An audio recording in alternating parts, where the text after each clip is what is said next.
the pointed hat, the bubbling cauldron, a pact with the devil. For centuries, this has been our image of a witch. But what if I told you that most of what we think we know comes from the tragic true story of a small village in colonial Massachusetts? What can the Salem Witch Trials of 1692 really teach us? It's a story far darker and more complex than pop culture would have you believe. It's about how a perfect storm of fear, religious fervor, and social panic led to the deaths of 25 innocent people, and how, in doing so, it accidentally created an icon that would last for centuries. This is the Devil's Legacy, the story of how Salem's dark past shaped the modern witch. To understand the madness that took over Salem, you have to step into their world. Colonial Massachusetts in the late 17th century was a place on edge. The settlers were devout Puritans who hoped to build a godly society. Ironically, they named their new home Salem from the Hebrew word for peace. But peace was the one thing they couldn't find. Life was brutal. The colonists endured harsh winters, the constant threat of diseases like smallpox, and backbreaking work just to stay alive. Beyond their village, the world felt unstable. Their colonial charter had been revoked, and war with France was raging, often spilling into violent conflicts with local indigenous tribes. All this created a deep-seated feeling that both their physical and spiritual worlds were under attack. Inside the village, the community itself was fracturing. A bitter rivalry between two major families, the Putnams and the Porters, had divided everyone. There was a growing tension between the farmers in Salem Village and the more commercial, worldly residents of Salem Town. Many Puritans felt their founding ideals were slipping away, a kind of spiritual rot they called declension. They saw the devil's hand everywhere, in the woods, in their arguments, and in their own hearts. This deep community divide meant that when the accusations began, people already had enemies to point their fingers at. That spark came from the last place anyone expected, the home of Salem Village's own minister, Reverend Samuel Parris.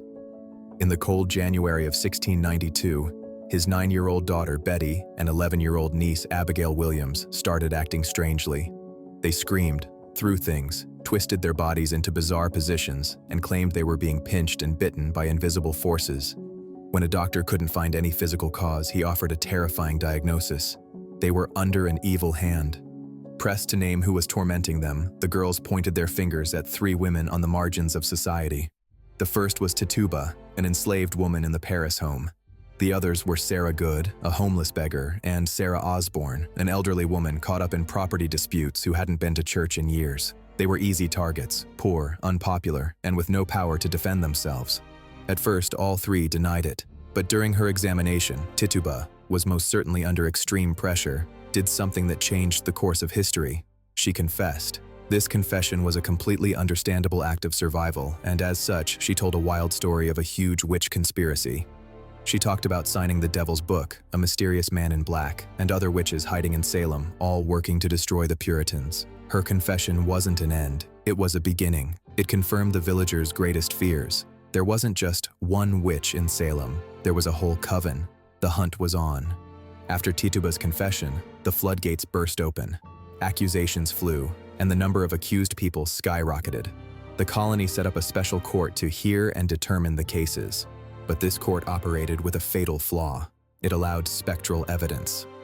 Spectral evidence was testimony that an accused person's spirit, or specter, had appeared to the afflicted girls and attacked them, even if their physical body was miles away.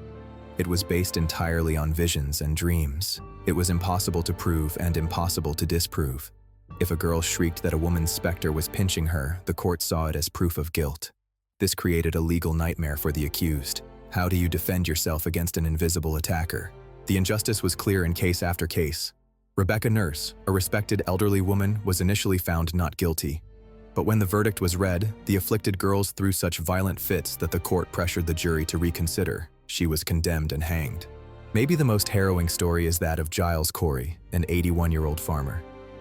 Realizing the trials were a sham, he refused to plead guilty or not guilty, a legal move to stop his trial from even happening. The punishment for this was brutal, peine forte et dure, or pressing. He was laid in a field while heavy stones were piled on his chest to force a plea. For 2 days, he endured it. His only reported words were, "more weight." He died under the stones, a final silent protest against a court that had thrown out all reason. All told, 19 people were hanged, 1 was pressed to death, and at least 5 more died in the filthy jails. But as we look at the trials, a new question emerges. Where did our modern image of witches come from? The men and women killed in Salem weren't the witches we think of today. They were Puritans. They didn't wear pointed hats or black cloaks. They wore the simple dark clothes of their time.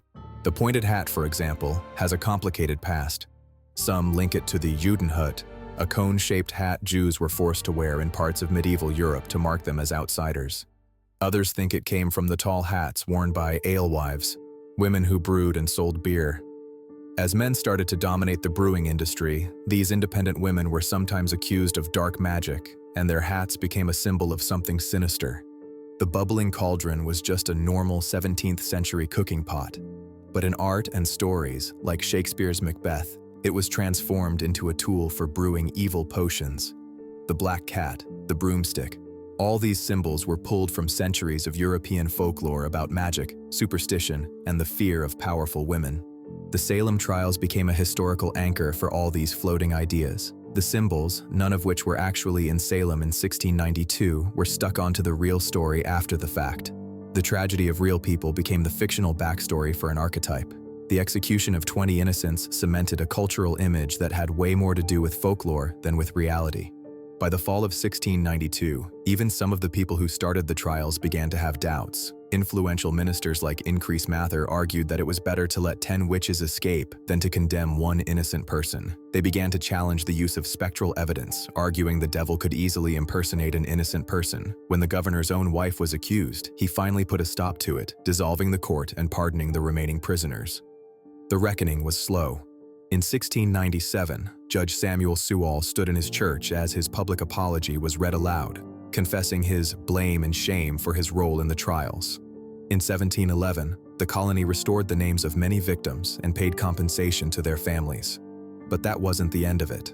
The process of exonerating every last victim took centuries, with the final person, Elizabeth Johnson Jr., not being officially cleared until 2022, thanks to the persistence of a middle school civics class. The trials became a haunting cautionary tale for America, but the legacy of Salem didn't stop there. Over the centuries, the story was retold and reinterpreted. The phrase witch hunt became a powerful metaphor for any unjust persecution driven by mass hysteria. It was famously used by Arthur Miller in his 1953 play, The Crucible, which drew a direct line between Salem and the anti-communist McCarthy hearings of his own time. The image of the Salem witch started to change. She wasn't just a villain anymore. She became a symbol of the persecuted outsider, the independent woman punished for being different. Pop culture latched onto this idea, from the friendly nose-wiggling in Bewitched to the rebellious spellcasters in Sabrina the Teenage Witch and Hocus Pocus. The witch transformed into a symbol of female power, rebellion, and resistance. Today, Salem, Massachusetts has fully embraced its dark history. It draws over 1 million tourists a year, many looking to connect with the story of the trials. You can find memorials to the victims and a city focused on teaching tolerance and justice. But something else has happened that the Puritans could never have dreamed of. Salem has become a magnet for practicing, self-identified witches. These aren't the satanic figures of 1692. Modern witchcraft is typically a peaceful, nature-based pagan spirituality. Modern witches don't worship the devil. Many don't even believe he exists. They focus on personal empowerment, healing, and community. For them, reclaiming the word witch is an act of defiance. They honor the memory of the people executed in 1692, turning a history of persecution into a modern story of acceptance and spiritual freedom. The very town that once killed people for being witches is now one of the most famous homes for them in the world. So, what is the devil's legacy? It's the haunting story of 1692, a testament to how a local tragedy, born from social pressure and religious extremism, created one of the most lasting archetypes in our culture. The modern witch, the one we see in movies, books, and Halloween costumes, is a composite ghost. She's a figure born from European folklore but given a name, a home, and a tragic historical weight by what happened in Salem. The story reminds us that behind every icon, there's a history, And behind the iconic witch are the real, innocent victims of Salem, whose legacy, transformed by time, continues to cast a long and powerful spell over our imagination. If you found this story interesting, consider subscribing to our channel and sharing this video. Your support helps us keep digging into the histories that secretly shape our world.